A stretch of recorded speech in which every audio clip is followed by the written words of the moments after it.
मेरे पास कई लोग आए कि मौलाना कलीम सिद्दीकी साहब के बारे में दोबारा कुछ कहें, तो मैंने कहा ये तो सियासी मसला है।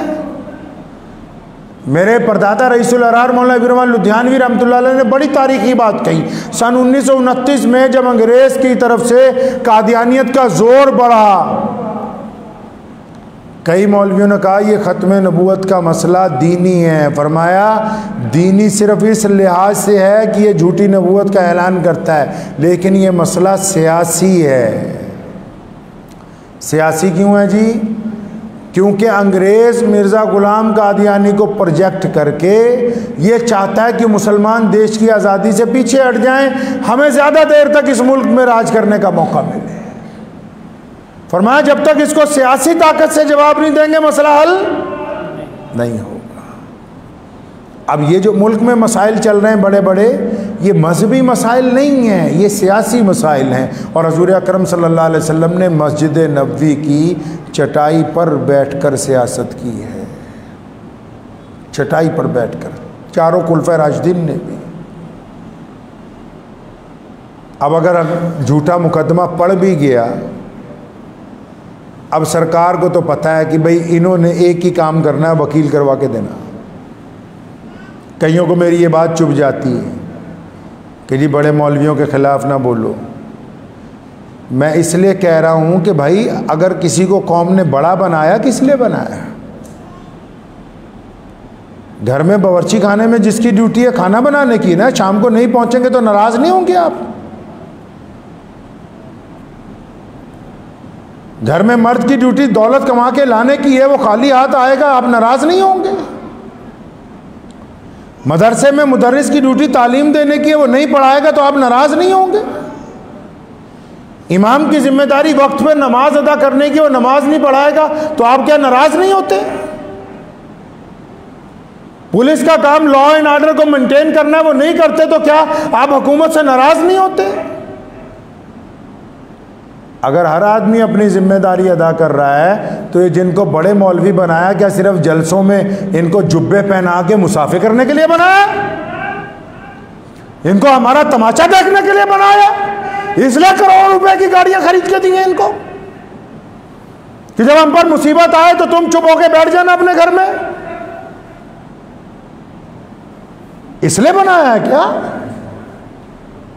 इसलिए किसी को बड़ा बनाया जाता है? बड़ा इसलिए बनाया जाता है कि जब रसूल सल्लल्लाहु अलैहि वसल्लम के बारे में हज़रत अली रज़ी अल्लाह तआला अन्हु फरमाते, सुनो, फरमाया बदर का दिन था और जब मुशरिकीन हम पर ज़्यादा हावी होने लगे, फरमाया अली मुर्तज़ा कहते जो शेर खुदा हैं, जो मौला हैं, जिनको हज़ूर सल्लल्लाहु अलैहि वसल्लम ने कहा, जिनके बारे में और उमर ने कहा कि जिनके अली मौला हैं तो मेरे भी अली मौला हैं, वो कहते हैं कि जब जंग बदर में बहुत इंतहा की जंग तेज़ हुई और जब कोई साया नहीं था तो हम मोहम्मद रसूलुल्लाह के पीछे जाके साया तलाश करते थे।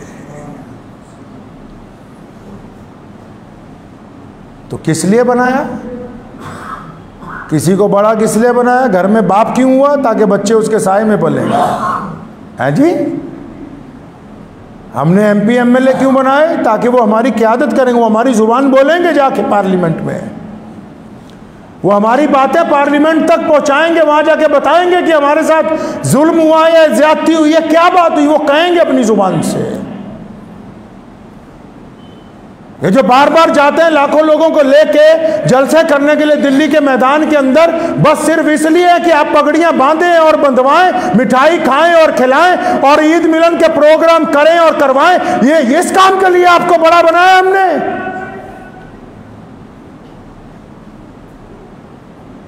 कि हमारी जब बेबसी हो तो उसका तमाशा जब पूरी अकवाम देखें तो आप भी एक तरफ बैठ के कहें कि हमने तो एक प्रेस नोट जारी कर दिया। बस प्रेस नोट अगर जारी करने का मसला है, फिर उसके लिए तो 2 सेक्रेटरी रख लिए जाए, पूरी कौम रख ले 2 बंदों को, ये प्रेस नोट निकाल दिया करें टाइम के ऊपर।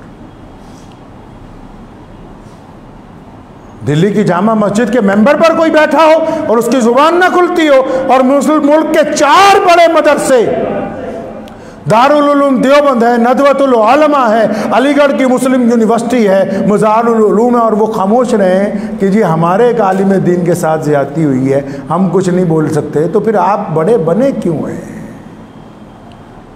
कोई आपके बगैर ऐसा तो नहीं कि कौम नहीं चलेगी, ऐसा भी नहीं है। मैं नहीं रहूंगा तब भी मस्जिद आबाद रहेगी। तो ऐसा तो नहीं है कि किसी के बगैर दीन नहीं चलेगा, इस्लाम नहीं चलेगा।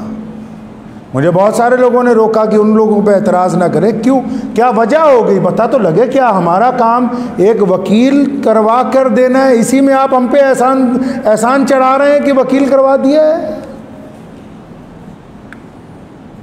आप जाके मिलते वज़ीर आज़म को, क्योंकि हम इस मुल्क में जिस तरह और लोग बसते हैं हम भी बसते हैं। आप जाके अपनी बात करते, आपने वक्त ही नहीं मांगा। आप यूपी के वज़ीर आला को मिलते, जाके अपनी बात तो रखते, आपने वक्त ही नहीं मांगा। आप पार्लियामेंट की सब कमेटियों के साथ मुलाकात करते, उनको बताते कि ये जो मुकदमा दर्ज हुआ मौलाना पर, झूठा मुकदमा दर्ज हो गया, आप गए ही नहीं उठ के। आप प्रेस क्लब ऑफ इंडिया तक नहीं गए, जाके उन सबूतों को पेश करते कि जनाब ये देखिए ये ज्यादती हो गई है, इस ज्यादती को रद्द कर देना चाहिए, मुसलमानों को बड़ी तकलीफ पहुंची है, मुसलमानों के साथ साथ पूरे देश में जो इंसाफ पसंद लोग हैं उनको तकलीफ पहुंची है, आप खामोश रहे। तो कहीं ना कहीं ये ज़रूरी नहीं है कि जो लोग सियासी तौर पर हमारे मुखालिफ हैं सिर्फ उन्हीं का कसूर है, उनका कसूर नहीं है। कसूर हमारा भी है। जिन लोगों को हमने अपना कायद बनाया है, जिनको हमने अपना लीडर बनाया, जिनके हाथ में हमने अपनी तकदीर की रस्सी पकड़ा दी, तो उन्होंने हमें ही नज़रअंदाज कर दिया। किसी ने कहा ना, वक्त भी हो गया है, कि तू इधर उधर की ना बात कर, ये बता कि काफिला क्यों लुटा। किसी ने अपने कायद से कहा, लीडर से, कि तू इधर उधर की ना बात कर, ये बता कि काफिला क्यों लुटा। मुझे राहज़नों से गिला नहीं, तेरी रहबरी का सवाल है। दुआ कीजिए अल्लाह मुझे और आपको इस पे अमल की तौफीक अता फरमाए। व आखिर दावाना अल्हम्दुलिल्लाहि रब्बिल आलमीन।